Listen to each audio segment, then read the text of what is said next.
Welcome back to the Diet Doctor Podcast with Dr. Brett Scher. Today I'm joined by Dr. Ken Berry. Now, Dr. Berry is a primary care physician in Tennessee who has had his own journey into the low-carb world, and now that he's here, he's hard to ignore. He's a large personality with a great message, and he is not shy about shouting this message about the benefits of low-carb diets because he's experienced it with himself and with his patients. He has a website at kendberrymd.com and a very popular YouTube channel where he produces a ton of videos to give as much information to as many people because he believes so dearly and so strongly in the benefits of low-carb lifestyle. And he approaches this from a very unique perspective that he really says, if we're going to change the way we've been eating from an ancestral standpoint, we need to have extremely strong data to support that. And as he points out, that type of approach, that type of data or perspective is lacking in almost every recommendation we currently have as a mainstream nutritional guideline. So it really flies in the face of common practice in medicine and in nutrition, and he's not shy about pointing that out. So as any discussion with Dr. Berry, this is very entertaining and energetic with a great perspective from him. So I really hope you enjoy this. Please visit us at dietdoctor.com to see the whole transcripts and, of course, to see all our recipes and guides and all the other wonderful information at dietdoctor.com. Enjoy this interview with Dr. Ken Berry.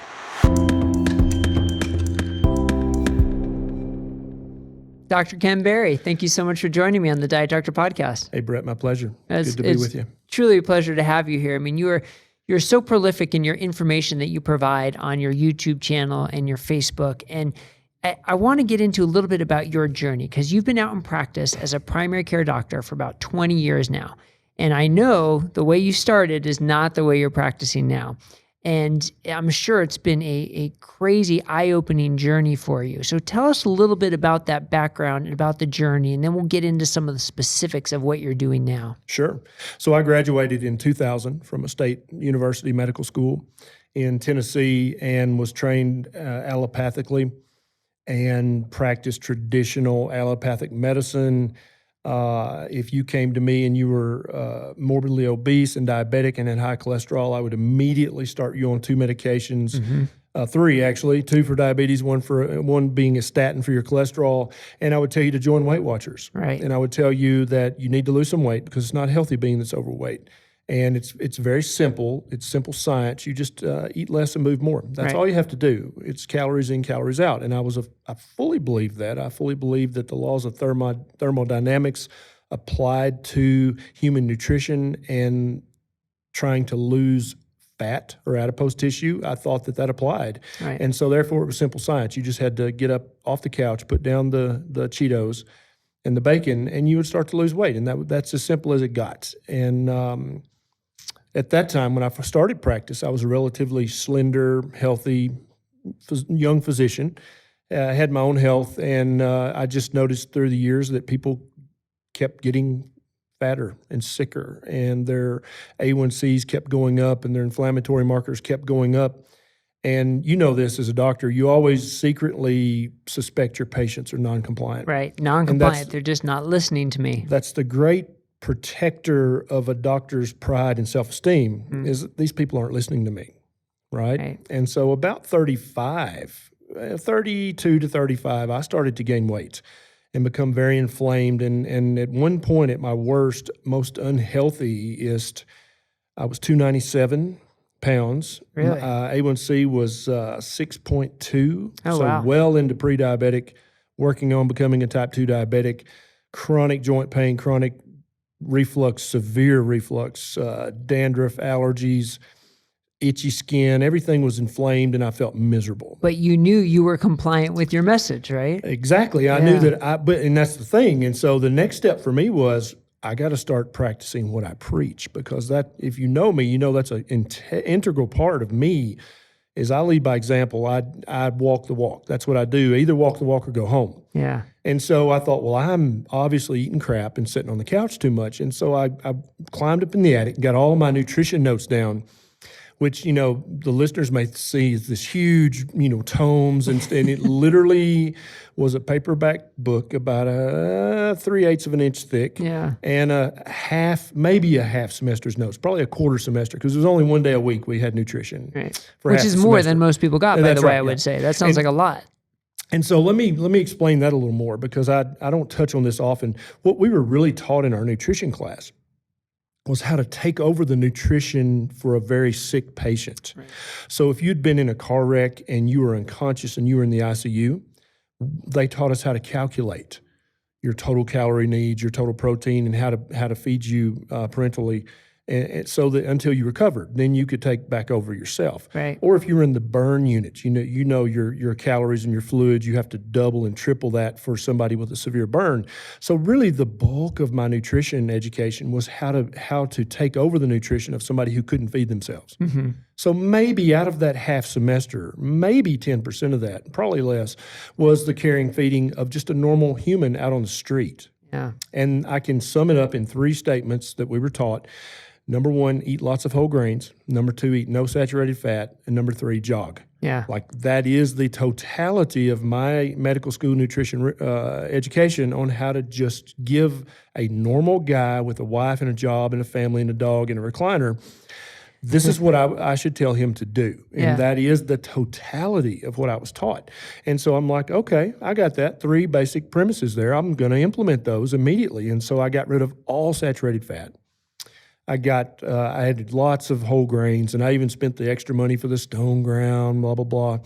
And then I started to jog every day or every other day at least. And I did this religiously for a month or 2 and gained another 5 or 10 pounds. Yeah. And my numbers got even worse. And it was at that point, that was my epiphany. Oh, dude, you don't know what the hell you're talking about. That was looking in the mirror going, you have no idea what you're talking about. These people have not been non-compliant.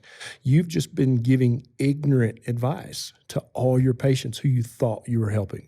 Yeah, so to have that awakening, you needed that personal experience. Sure, yeah. So you think that's why so many other physicians haven't had that awakening, because they're missing that personal experience? Well, I think they just haven't thought about it, because as a physician, it's very easy to get into a rut and just do what you do. And the drug rep comes around and they reassure you that you're practicing appropriately because you're writing enough, numbers of their drug. Right. And then you go to drug rep sponsored dinners and there's a preeminent, professor there who's going to lecture, and everything you're doing jives with what he said. Yeah. And so therefore, you're doing a pretty good job. The state medical board hasn't come calling. So obviously you're not too far outside the bounds of normal practice. Right. And I think doctors get false assurance from that. And then they fall back on that self-esteem protector of, well, my patients are just non-compliant. Yeah. And then that gives you the conscious wherewithal to say, yeah, I'm doing a good job. They're just not listening. Because I know I'm doing what that professor with the long white coat, I'm doing what he said. The drug rep is very attractive and very, they seem to know what they're talking about. And so they're not upset with me. So I must be doing a good job. So you realized the message was wrong, that you didn't know what you were talking about. But then what's the next step? Because I'd imagine that's a state of confusion. That's a state of, well, what do I do now? Yeah, absolutely. So what'd you do next? So I started reading outside of my little medical box. I started reading books by Lauren Cordain, The Paleo Diet. I read The Primal Blueprint by Mark Sisson. I read Atkins' Diet Revolution. And I just kept looking, and I read lots of books, but those are the 3 books that really pointed me in this direction. Mm-hmm. But I read multiple other books about vegan, vegetarian, all kinds of other things. And they were just more of the same. Right. Because when you break down almost every other diet on the planet, ultimately it's a calorie restriction diet that's dressed up with different window dressing. Mm-hmm. Literally, if you're talking about Weight Watchers, Jenny Craig, Biggest Loser, they're all calorie restriction. They're all they all basically teach you to semi-starve yourself for the rest of your life. And if I took people and locked them in my barn and just fed them lettuce and water, they would lose weight. They would approach their ideal body weight and even surpass it and lose even more. But they would be miserable. They would hate me. It would not be a fun life. So the very fact that the biggest diets that get the most advertisement and the most talk up in the media are long-term semi-starvation diets. That's what you're telling people. Starve yourself for the rest of your life, and you'll lose weight, and you'll keep it off, and then pretend that's sustainable. Right. Yeah, and which it's not, obviously. And so the diet, I had to look for a diet that was sustainable, that was enjoyable, that people would actually do, and that would move all their markers of disease and inflammation in the correct direction.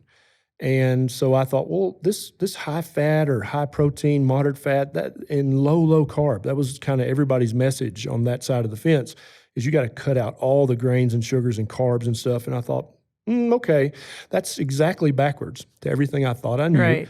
But let me try that for a month, because that sounds like a diet I could actually do. So you tried it in yourself first. Sure, absolutely. And that makes sense, because, Absolutely. to try that in patients would seem crazy for most doctors from that standpoint. Absolutely, and I would never do that. And so I thought, well, I'll try this for a month or two and see what goes on. And I'll eat lots of ribeye and bacon and butter and eggs and see what happens. And at the end of that month, and I hate to sound snake oilish, but everything was better. Yeah. Every single thing without exception was better. Was there still something in the back of your brain saying, yeah, but I'm going to kill myself doing this? That's exactly right. Yeah. And so I was reading more and more into the lipid hypothesis, and the cholesterol is bad. Is that really true? Yeah. And so then I was also checking my markers every 6 months, and I noticed that my total cholesterol had went up a little bit. And I'm like, And so that gave me another homework assignment to start reading about.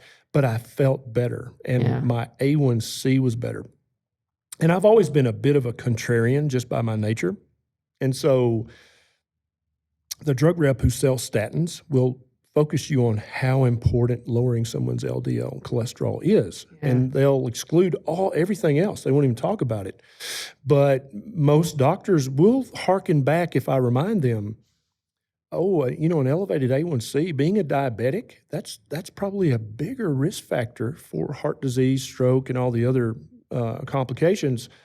That's probably more important than LDL cholesterol. Yeah. Even if you think LDL cholesterol is real and you should treat it, still somebody with an A1C of 12, that's probably a bigger risk factor for morbidity and mortality than that slightly elevated LDL. And so I kind of ignored the total cholesterol and LDL increases because I felt so much better.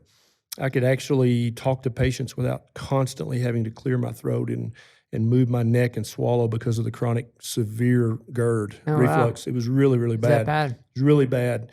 And so when the Nexium drug rep would come to my office, I got all those samples. The patients didn't get the Nexium. I got them all. I took 2 a day for years before I learned about this way of eating. And so after 2 or 3 months, I was like, dude, I feel so much better, and I've lost, I don't remember how much weight, but I was well back down under the 297 that I was at my peak. And I thought, I'm going to try this with my most metabolically ill patients with the highest BMIs. They have a BMI of 45, 50, 55. Wow. They're on the list for gastric bypass. I'm going to say, hey, why don't you try this for a month? You got nothing to lose. You're going to get your gastric bypass or your Roux-en-Y or your bariatric surgery in a month or two. Why not try this in the interim? Because I think it's going to shrink your liver size, if nothing else, and the surgeon will appreciate that when he's doing your surgery. Right. But also it might help. And so I had a large percentage of those guys. There was probably 20 or 25 I talked to about this diet. And back then I was even also looking at the bulletproof diet, which is basically the same thing, just a different way of talking about it. And they all came back for the monthly checkup. They're like, dude, I feel better, and I've lost 10, 15, 20 pounds. Is this something I can do for another month? And I'm like, yeah, I think you should do it for another month, because I'm doing this myself. And that kind of gave them some reassurance. Oh, this is not some crazy thing you don't know anything about. Dr. Berry's eating this way too. And so they'd come back for their 2-month checkup. They'd lost more weight. Their numbers were better. They felt better. I had people who were on the list for a knee transplant, a replacement, right, to get an artificial knee. And 2 or 3 of those guys said, yeah, I called the surgeon and canceled my appointment. And I told him, if it gets worse, I'll call you and we'll do it. But it feels so much better now. I'm just going to keep doing this diet.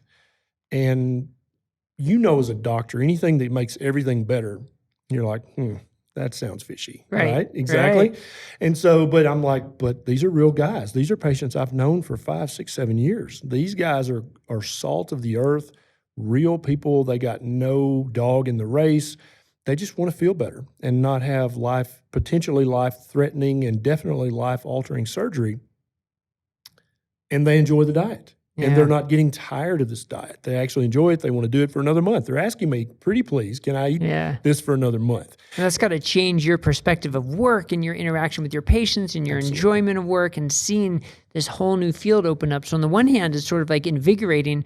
On the other hand, it can be pretty frustrating to say, why wasn't I taught this? Why has this been like swept under the rug and maligned when it can be so beneficial? And it seems like you reacted a little bit to that part of it by reading your book, by writing your book, Lies My Doctor Told Me, which by the title is a little incendiary, is a little sort of accusatory. So meant to be. Yeah, I'm sure, right? So I just think it's interesting how you came to this process of realizing for yourself first, then your patients, and then kind of getting a little angry. Is that about right? Yeah, and I'd actually been collecting these lies since I was an intern. Oh. But in residency, you don't question, you don't argue. You just write stuff down, memorize, and move on. Right. And so I can remember the very first thing that made me go, what? I was on my obstetrics rotation. I'm family practice, so in Tennessee, we're actually trained. We do C-sections and vaginal births and all that. And so we were on call the night before. The next morning, we were discharging all the vaginal births. And the chief resident said, now don't forget to write vitamin D drop prescriptions for all the exclusively breastfed babies. And I'm like, what? Why? What's that mean? He said, well, humans don't make vitamin D in their breast milk. And I'm like, there's no way that's true. Yet somehow we survived to be here today. For 250,000 years as a species, we've been here and we're not extinct. We didn't all die of rickets. That's exactly what went through my head. I'm like, what? And so I look at the attending physician over in the corner who's doing something, but he's nodding. Like, yep, that's right. I'm like, okay, obviously I don't understand something because that makes no sense. And so later when I did have time to research that, I didn't argue. I just went along, wrote the prescriptions. But later when I researched it, I had found that a doctor in the Carolinas had already done the study. And she found that when you put breastfeeding women on 6,400 international units of vitamin D3 a day, which is mimicking what we would have gotten thousands of years ago, being outside all day and doing what we do, women make vitamin D plenty for their baby.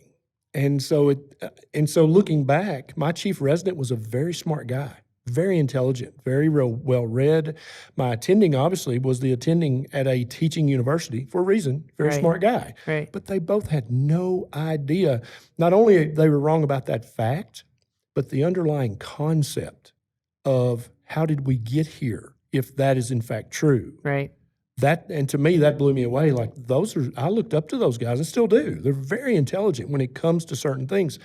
But even that basic premise, they missed the magnitude of that. Like, no, that's totally wrong. It's a great example because they're not being malicious. They're not trying to hide something. They're not trying to promote an agenda. It's just who's got time to investigate every single recommendation. Right. Some things you have to take at face value, but it takes someone like you to question those. Yeah, exactly. And so that's one of the lies in the book that I talk about. And multiple chapters in Lies My Doctor Told Me came from my journey back to good health and back to just being vigorous and vibrant and happy and eager to live my life instead of groaning and complaining when I get out of bed in the morning. Right. Good point.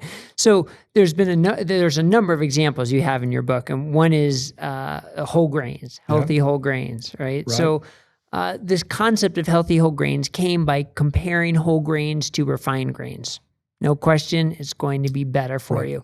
But then it got blown into this concept of everybody needs healthy whole grains. So tell us a little bit about that lie. Yeah, and so every medical concept that I kind of roll over in my mind, initially I'm all about the common sense. Does this make good common sense? Number two, does it make ancestral sense? Like the vitamin D thing. Really, how did we not become extinct from rickets, right? Yeah. We would have all had rickets if we didn't get our vitamin D drops because we were all breastfed. Right. And then the third one is any meaningful research, and not just drug company funded research, but meaningful research with large enough numbers that are blinded and controlled so you can actually glean useful information. And so I try to take those three things, common sense, ancestry, and the available research, and form an opinion about this. And so that's what I try to do with each and every lie. And so the whole grain thing, first of all, human beings have only eaten grains of any kind in any meaningful percentage for the last 10 to 12,000 years.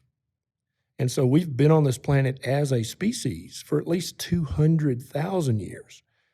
And so anything that makes you more fit to reproduce and live, that's good, right? And so you would think we would have discovered the grain thing tens and 20,000s of years ago if it was that big of a deal.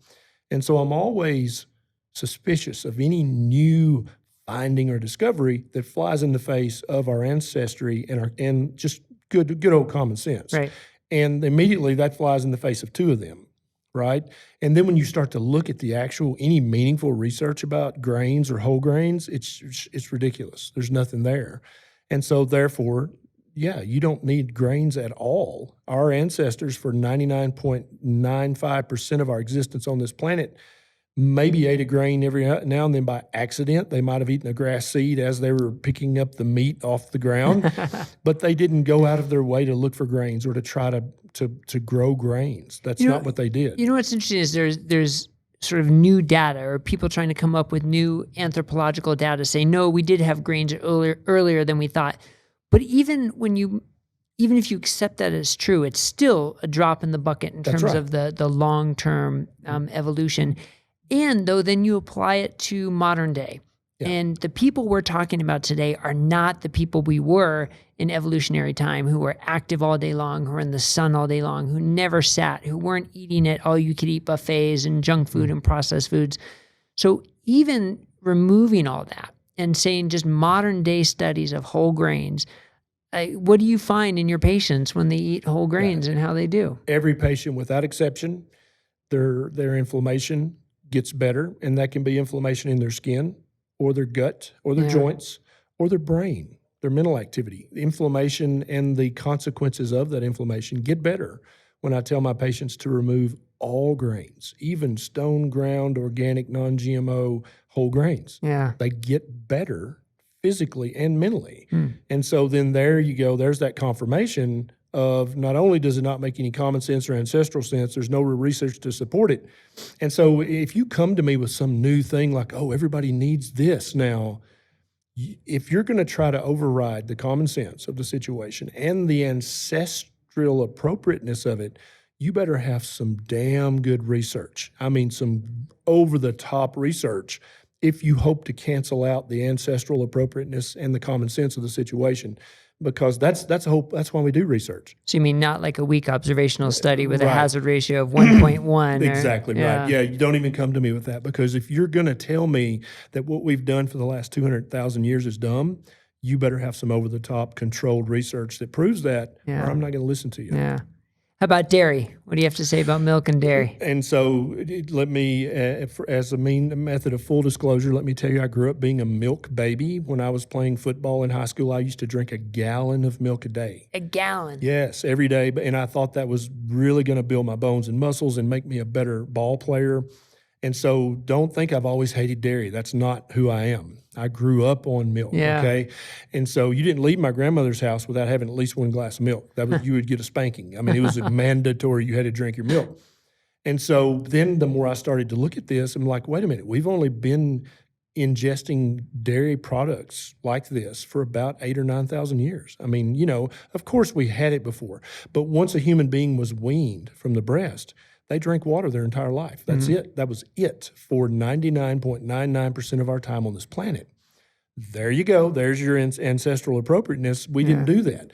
And then also another thing I like to bring into this is life always finds a way. We've heard that, right? And so if dairy were really that magical of a nutrition source, there would be some weasel or some varmint or some rodent or some bird that would have adapted its behavior to steal the milk of mammals. Oh. There would be some weasel that snuck into and suckled at the cow's teat in the middle of the night or something. It had some kind of anesthetic so the cow would know, just like mosquitoes suck blood because it's very nutritious for them. Right. There would be some other animal that did that, right? Because we know of animals that will sneak in and steal eggs, that'll actually confiscate other birds and put their eggs in that nest so that bird does all the work. Right. Very, very evolutionary smart.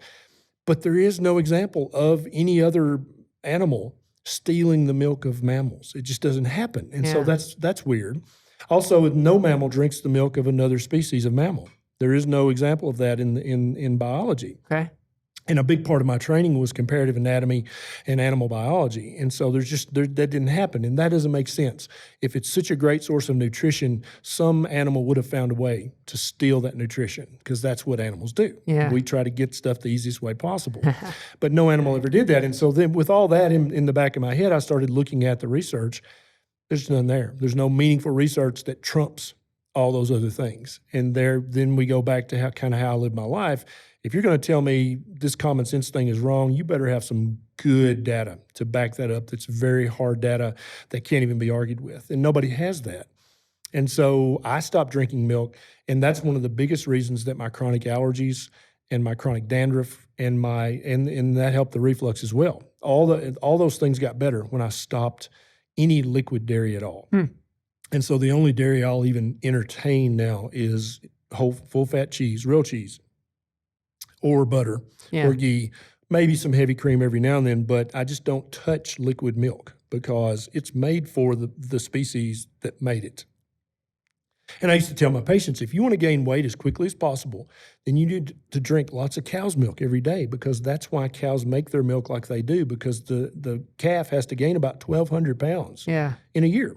That's what they do. And so if you want to gain weight, and when I say weight, I mean fat, right? Drink lots of milk, because that'll get it for you. Yeah. And a lot of people have noticed that their health improves and their weight loss quickly accelerates when they get the liquid milk, But okay with the solid dairy. Yeah. Yeah, and so my thinking with that is cheese because there's a microbe that's acted. And so the microbe ate all the sugar. That's what it was after. Right. And in the process, it actually bent the protein molecules. That's why cheese is solid, not a liquid. Mm-hmm. And so you've gotten rid of all the sugar, which I think is the main problem with milk. But then for many people, the proteins in milk, they're not species appropriate. They're made for cows or goats or whatever. And so when you bend those proteins, you potentially make them much less inflammatory to your system. So all you're left with is no sugar, all the fat, and then a modified protein, because the microbe bent the protein to make cheese or to make kefir or to make yogurt. And I think that's why a lot of people find they can't include those things in their diet, and they're not nearly as inflammatory or fat-provoking as just drinking milk. Yeah.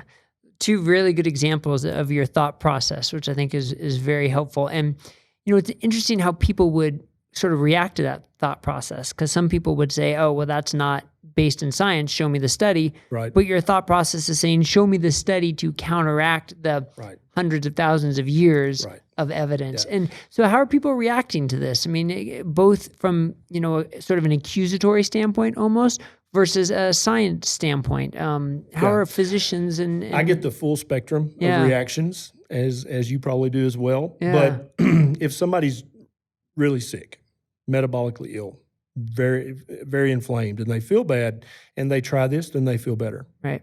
And I don't have to talk to them anymore. They're done. They're like, oh, okay, got it. They're a believer. And they do it. And so I have a lot of kickback from this subpopulation of young, healthy, lean 20-somethings who are in the trainer sphere or the nutritionist sphere, and they've never been obese. They've never been overweight or inflamed or sick. They've been blessed with good genetics, and they can eat whatever and feel great and look great. And that worked for me. I mean, when I was 22, I was this tall and weighed 185 or 190 pounds, had a six-pack without trying. I mean, I was just, I was a very lean guy. Yeah. And so if you had taken nutrition advice from me at that time, I didn't know anything about what I was talking about, because whatever I did worked for me. And that's who I get the most kickback from is these young, healthy guys saying, no, it's all about calories, stupid. It's science. And it's like, yeah, you don't know, because first of all, you're young. You're a young punk who's never had to even think about his diet. You could live on Doritos and Twinkies, and you'd still look that way. Look great and feel great. I used to be that same guy back in my 20s, and Come so I talk know to me in 20 years. Exactly right. I know. I used to live your life. I know. I could be like, oh no, you need to eat more honey buns. Look at me, right? And they would have looked at me and went, well, he looks great. Maybe I should eat more honey buns. But these young guys don't know what they're talking about, and so that's where I get the biggest negative kickback. Most doctors are like, wait a minute, show me the science. And I flip that on them. And I say, no, you show me the science. Because what I'm talking about is evolutionarily appropriate, ancestrally appropriate. It makes common sense. So for you to trump that in your medical practice and recommend something that is contrary to what we've done for 99% of our time on this planet, sounds like it's you who should have the data, not me. Yeah, great perspective, especially when you're in the context of a study that you just posted on social media recently that 40% of docs are overweight and 23% are obese. Now, if that's where your information is coming from without the data to back up what they're doing, there has to be a broader reawakening, and it's almost crazy that there hasn't been. I totally agree. Yeah. And that's why I sometimes get a bit harsh on social media, because I think that fat, unhealthy, miserable doctor, he needs somebody to get in his face and say, hey, dude, ultimately you're not just harming yourself. You're not just making your own family miserable with your miserable existence. You're actually harming people who are paying you to help them. And in my mind, that is the ultimate malpractice, is that if you're so mentally lazy, you're not even going to think about this. You're just going to repeat what the drug rep said, or you're going to repeat something you heard on CNN or Fox News last night. That's it. You're going to read the conclusions of medical studies, and that's how you're going to practice medicine. That's pretty crappy. Yeah. And, and so I try to get in that guy's face and say, hey, what are you doing? And so I made a YouTube video. Why are there fat doctors? Explain that to me. Right. And so if you had a mechanic and you went to him and his car never started, you'd stop going to him. You wouldn't talk to him. You would be like, okay, thanks, dude. I'm going to look elsewhere. If you had a cosmetologist or your hairdresser and their hair was ratchet, you would not go to them. And so why are you going to entrust your health and your one life to a fat, unhealthy, diabetic doctor? Wow. No. Crazy perspective. Don't do that. Makes so much sense, right? But not something that we live with or think about. Right. But we have to. And it's not fair. And I tell patients this, it's not your fault, but it is your problem. Yeah. If you have I had patients, and we have a preeminent gastroenterologist in Nashville, and he tells every patient who has a flare-up of diverticulitis to avoid seeds and nuts. And that's his number one piece of advice, which you may know is completely meaningless advice. He's probably actually increasing the risk of having a flare-up of their diverticulitis, because there was a huge, huge study done with 43,000 participants that shows without doubt what causes diverticulitis, or flare-ups at least, is being overweight, is eating processed foods, is smoking, is alcohol. It's all those things. It has nothing to do, you ate some strawberries and a seed got trapped in your diverticuli. Somehow that's been passed down from generation to generation. Even preeminent board-certified gastroenterologists tell people this message. And I've talked about that myth relentlessly for at least 7 years on social media, and it's still out there. I just talked to a lady who her gastroenterologist just told her husband, you got to stop the seeds and nuts because that's what's causing your diverticulitis, even though that is based on no research. Human beings have eaten nuts and seeds since before recorded history, but yet somehow now that's the cause of diverticulitis. And so, but that's the kind of doctor I'm trying to reach. Right. And I think we're having an effect. I think they're hearing this, and it's making them uncomfortable, which is good. That was my next question. I mean, we're talking about a lot of sort of the negative sides of things, but are you seeing the tide changing? Are you seeing that this movement is having an effect, both for focusing on the quality of research and focusing on the low-carb movement that is now gaining so much steam? What are you seeing among your colleagues? I think it's having an effect at all levels, which was actually my goal, because it's having a huge effect in the patient population, because they're now awake. Like, oh, you're telling me that what I eat actually has a meaningful effect on my health and how I feel? Interesting. Let me look into this. Nurses and mid-level providers are really coming on board with this. And I've had numerous physician assistants and advanced practice nurses come to me as a patient and say, I believe in what you're doing, but my supervising physician won't allow me to talk about it. Yeah. And so then we discuss ninja level ways of getting this information to the patients without them getting in trouble with their supervising physician. I think currently what we're doing mainly with physicians is just making them very uncomfortable, because, physicians like to know what they're talking about. They like to know that they know. And there's no doubt about this. This is settled science. That's the term we hear a lot. And now we're throwing up in their face, no, dude, this is not settled science at all. You're practicing actually quite precarious medicine. You may be standing on a foundation of sand.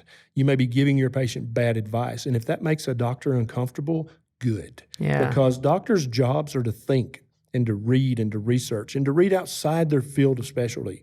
You don't get to just do what the drug rep who came and brought the new samples to you. You don't get to, that's not, you don't get paid what you get paid, and you don't get the prestige of being a doctor if that's how you're going to practice medicine. You don't deserve it. Interesting. A doctor's job is to think and to read, and I think if you asked most doctors that, they would not agree. Exactly. Their job is to follow the standard of care, right, and to practice EBM, which they think stands for evidence-based medicine, but which I propose stands for eminence-based medicine.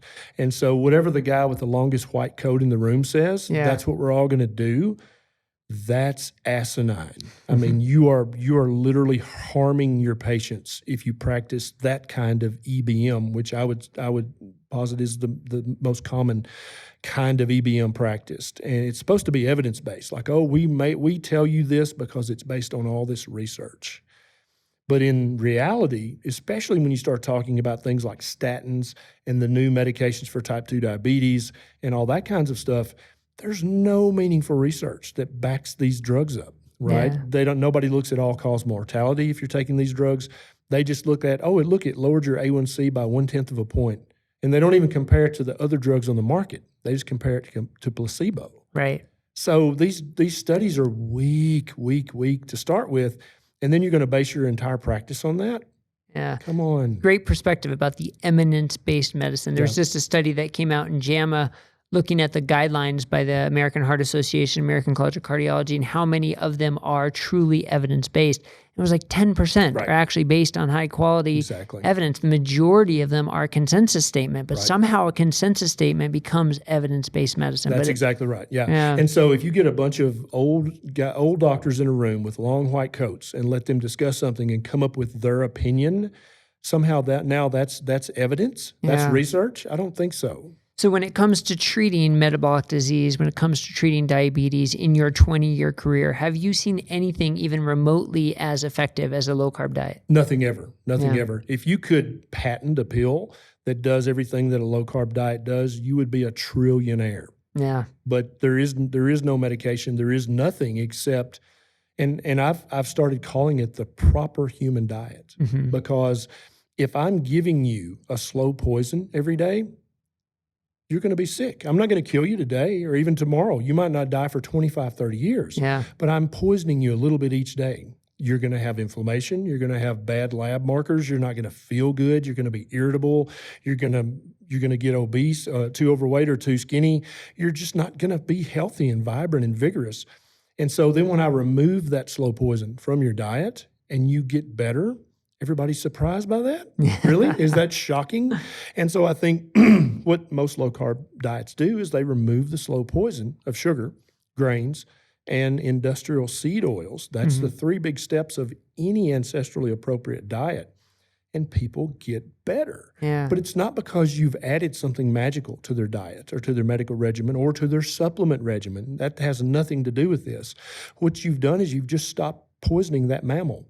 And then the mammal gets healthier when you stop poisoning it. And so I think when you feed a human being the proper human diet, they get healthier and they get happier and they get more productive and they get more successful. It's almost like you give them a superpower when you start feeding them the diet that their DNA knows what to do with. Now, that makes complete sense, but you mentioned earlier when you hear that X, Y, and Z and everything gets better, it sounds almost like a snake oil salesman. So is there a population that doesn't thrive with this type of diet? Is there someone that you've seen in your clinic that this doesn't work for some reason, or that you would caution against this? What's the downside if there is one? Yeah, I haven't found it yet. Yeah. There is a very minuscule subpopulation that may not be able to eat a high-fat diet if they have some inborn errors of fatty acid metabolism.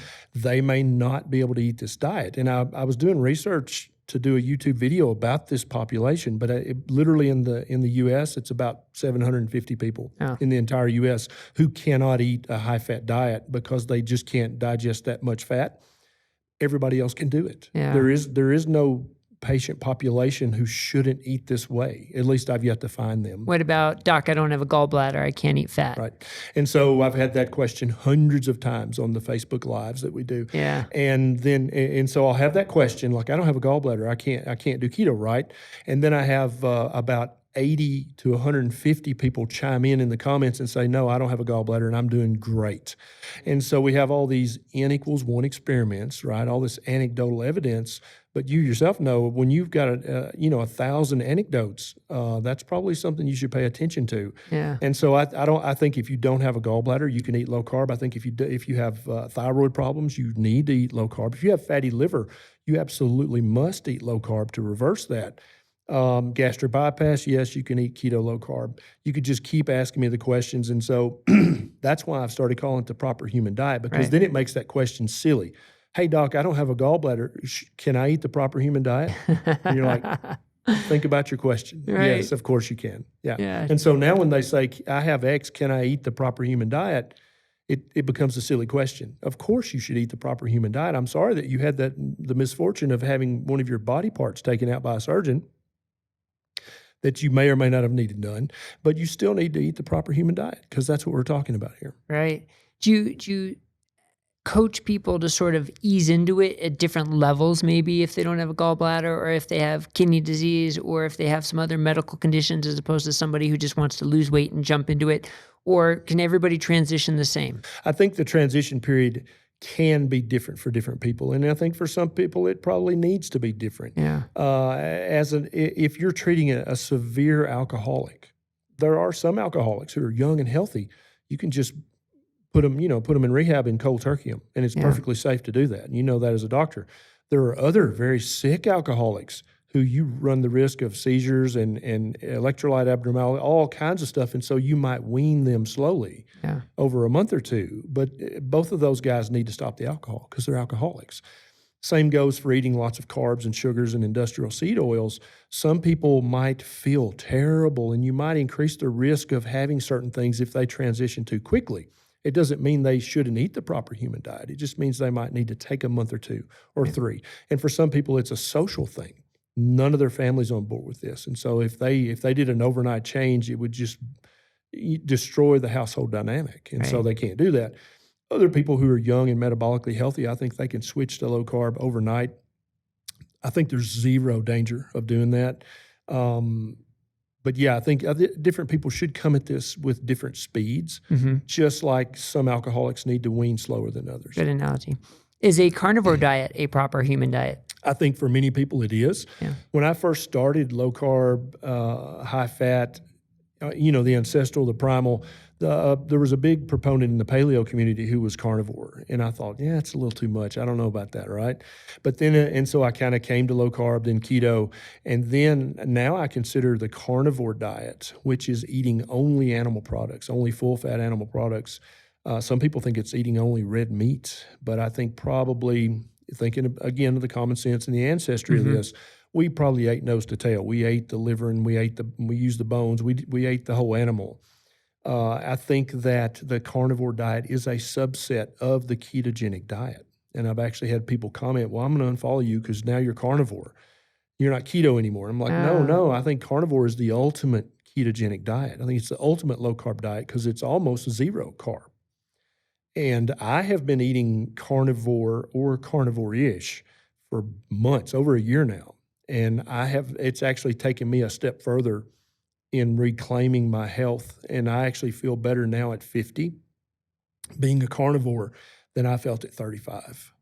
And if somebody's 20, that's not going to mean anything to them. But if somebody out there listening who's been 35 before and now been 50, they understand what a huge statement that is. Right. Like I'm not on any drugs. I don't take anything. I don't take any supplements. I don't take anything. And I feel better at 50 than I felt at 35. That's powerful. That is powerful. So do you use a progression then with your patients to say go low carb, and then if you're having trouble, go keto, and then if you're still having trouble, go carnivore? Or would you just jump the order and go straight to carnivore for anybody? I follow a rough algorithm just like that. Yeah. Most people, I would say probably 80% of people do great with just a ketogenic diet. whether that ketogenic diet is high fat, medium protein, or high protein, medium fat. I think for some people, they like the high protein better. Not many, but some. And so for 80% of my experience, that's all they need. They're great. They feel great. They're doing great. But for some people, and I'm one of them, I have to go even lower carbohydrate than 50 total grams a day, or even lower than 20 total grams of carbs a day. I have to get, if I get above 10 grams of total carbs a day, I'll start to get inflamed and I'll start to bloat. And so I don't know if there's something in even the keto approved veg that inflames my gut, which leads to inflammation elsewhere. But all I know is when I eat lots of fatty meat and butter and bacon and eggs, I feel amazing. All my numbers in my labs, which I get checked every 6 months, look exquisite. My energy's off the chart. Nisha's a little bit younger than me, and basically she's like, I feel like I'm the old one in this couple because you never shut up and you never sit down. How is that possible? And so for a while, she was not on board with the low carb because she's younger and she's just more metabolically healthy. But now, and she has Hashimoto's, and so she kept kind of poo-pooing the low carb, like, that's silly, I don't know, whatever. And then she got mono. And usually for her, mono, when she has a resurgence, it's 6 weeks on the couch. Oh, boy. And she just happened to think, I'm going to try this stupid low-carb thing he's doing. And within a week, she'd already recovered from her mono, and her Hashimoto's, which also gave her daily symptoms, was much, much better. And so at that point, she was a convert, right? Yeah. And so she didn't listen to me and do what I said. She just tried it for herself. And she felt so much better. And now she's here with me today at this conference, and she's 15 weeks pregnant. And she's eating lower carb. She's eating so low carb right now, it would make any obstetrician very nervous to know that she's eating that low carb. Right. But she's doing great. The baby's doing great. Everybody's great. We're very healthy and very happy. And so to say, and the official guidelines from the nutrition entity, I can't think of their initials right now, is that the average pregnant woman should eat about 300 grams of carbs a day. 300 grams. Yeah, that's that's average. And of course, that's based on rigorous academic studies. And that's an excellent point. Let's talk about that. In sarcasm. And so then, here's Nisha eating maybe 15, 20, 25 grams a day, which any nutritionist or obstetrician would make the face you just made, like, holy crap, what? This can't be good. And so if that obstetrician listening right now, I would say, okay, Bubba, show me the research that you're basing your diet recommendations on. Let me see that research, right? And so to any registered dietitian out there, what research are you basing your recommendations on? All you're doing is you're parroting what you were taught by the professors at the nutrition school that was sponsored by Kellogg's or Post or Kraft. So you maybe should reassess that. Are you actually harming patients with your research? Because I promise you don't have a single controlled trial that you're basing your dietary recommendations on. You should probably think about that. Great perspective. Yeah. And I love the story that your wife didn't listen to you to do the low-carb diet. She had to try it on her own. Right. Common dynamic, I'm sure, in a lot of couples. But Absolutely. Also, same thing with whether it's a doctor-patient relationship or a friend relationship or a family relationship. Sometimes it takes that personal experience to have that awakening because we have to go against so many decades and generations of a different paradigm. Right. And it's not easy. And that's why you, with your YouTube channel, with hundreds of thousands of views for every actually, I don't want to inflate the numbers. I don't know, but I know there's thousands of views that you get, and the number of people you reach with this message. I mean, this is the groundswell that we need that's happening. And right. Never are we going to see a press conference held by the American Diabetes Association saying, oh, all that dietary advice we've been giving you for the last however many years, we were exactly wrong about that. That press conference will never be held. And so what I'm trying to do is I'm trying to reach the parents and the grandparents and the children who will die or who will be maimed before the American Diabetes Association finally backtracks and says, well, okay. And they just issued new guidelines, and they actually list low carb as an option, a viable option to try. It's at the very bottom of the list, which that's great. But you know yourself, big changes like this take decades. Oh, yeah. And there's a joke in academia and in medicine that before you can change a treatment paradigm, all the old guys have to die because they're the ones who thought of what we currently practice. Right. And so it's my calling, it's my mission to not let there be grandparents that we lose and limbs that we lose and kidney function that we lose waiting for all the old guys to die before we can change the paradigm. I'm trying to change the paradigm not from the top down, but from the bottom up. And so I've actually had people come to me and say, I took your advice, changed my life. My husband was not on board, but after he saw the change in me, he's now keto. And we have changed so many people in our community that our doctor that we all go to finally had to say, yeah, whatever you're doing, keep doing it. And I'm going to look into this keto thing myself. Yeah. And so it's a very powerful statement about this way of eating, about eating the proper human diet, that when you do it, the change in you is so drastic that your neighbor sees this and says, what are you doing? Your husband finally stops hearing what you're doing as nagging and starts hearing it as lovingly trying to say, hey, you should really try this. Yeah. And then the doctor in this community has seen so many of his patients who failed on his nutrition advice. Suddenly, they're like they've bloomed. They now have superpowers compared to what they used to be as a human. So much so that he's looking into this. He's like, wait a minute, what the heck? Or they go talk to their doctor and he's like, yeah, me and my wife are doing keto, but I was just afraid to talk about it. Yeah. But I think it's a great thing. Keep doing it. And so you and I and everybody in this community are changing the world, changing the paradigm from the ground up. Yep. And I think that's the most beautiful thing that I could ever be a part of, and very grateful. Well, we're glad you're a part of it. So keep spreading the message and keep doing your job of taking care of people, making people healthier, happier, and living better lives. I won't ever stop. All right. Thanks a Thank lot. you, Ken.